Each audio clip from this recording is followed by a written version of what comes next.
Welcome to Sanmarga classes. ಭೂಕಂಪದ ಅನಾಹುತ ತಡೆಗಟ್ಟುವಲ್ಲಿ ಮುನ್ನೆಚ್ಚರಿಕೆ ಕ್ರಮಗಳ ಬಗ್ಗೆ ಸಲಹೆ ನೀಡಿರಿ. ಭೂಕಂಪ ಅಂತಂದ್ರೇನು?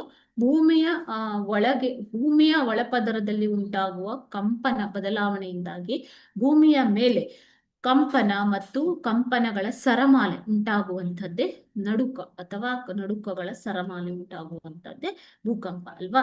ಸೊ ಭೂಕಂಪದಿಂದ ಆಸ್ತಿ ಪಾಸ್ತಿ, ಬೆಳೆ ಮತ್ತು ಜನರ ಜೀವಗಳಿಗೆ ಹಾನಿ ಉಂಟಾಗತ್ತೆ.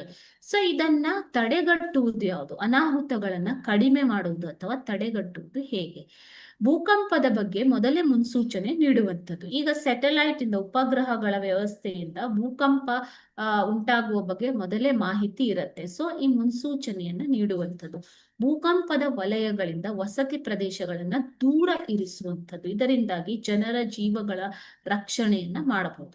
ಭೂಕಂಪ ನಿರೋಧಕ ಕಟ್ಟಡಗಳನ್ನ ನಿರ್ಮಿಸುವುದು. ಇವಾಗ ಜಪಾನ್ ನಂತಹ ದೇಶದಲ್ಲಿ ಪದೇ ಪದೇ ಭೂಕಂಪವಾಗುವುದರಿಂದ ಅವ್ರು ಏನ್ ಮಾಡ್ತಾರೆ ಮಕ್ಕಳೇ? ಹಗುರವಾದ ವಸ್ತುಗಳಿಂದ ಮನೆಯನ್ನ ನಿರ್ಮಿಸ್ತಾರೆ. ಸೊ ಈ ರೀತಿಯಾಗಿ ಭೂಕಂಪ ನಿರೋಧಕ ಕಟ್ಟಡಗಳನ್ನ ನಿರ್ಮಿಸುವುದು. ಭೂಕಂಪ ಸಂಭವಿಸಿದ ಸಂದರ್ಭದಲ್ಲಿ ಮನೆಯಲ್ಲಿಯೇ ಸುರಕ್ಷತೆಯನ್ನ ಪಡೆದುಕೊಳ್ಳುವುದು. ಅಪಾಯಕಾರಿ ಪ್ರದೇಶಗಳಲ್ಲಿ ವಾಸವಾಗದೇ ಇರುವಂತದ್ದು. ಭೂಕಂಪ ಸಂಭವಿಸುವಂತ ಪ್ರದೇಶಗಳಲ್ಲಿ ವಾಸವಾಗದೇ ಇರುವುದು. ಭೂಕಂಪ ಸಂಭವಿಸಿದಾಗ ಕಿಟಕಿ, ಗಾಜು, ಗೋಡೆಗಳ ಹತ್ತಿರವಿರದಂತೆ ಜಾಗ್ರತೆ ವಹಿಸುವುದು. ಯಾಕೆಂದ್ರೆ ಗೋಡೆಗಳು, ಕಿಟಕಿಗಳು ಬೀಳುವಂತಹ ಸಂಭವ ಇರುತ್ತೆ ಅಲ್ವಾ?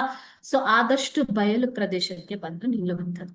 ಭೂಕಂಪನದಿಂದ ಹಾನಿಗೊಳಗಾದ ಸೇತುವೆ ಮತ್ತು ರಸ್ತೆಗಳ ಬದಿಯಲ್ಲಿ ಹೋಗದೇ ಇರುವುದು.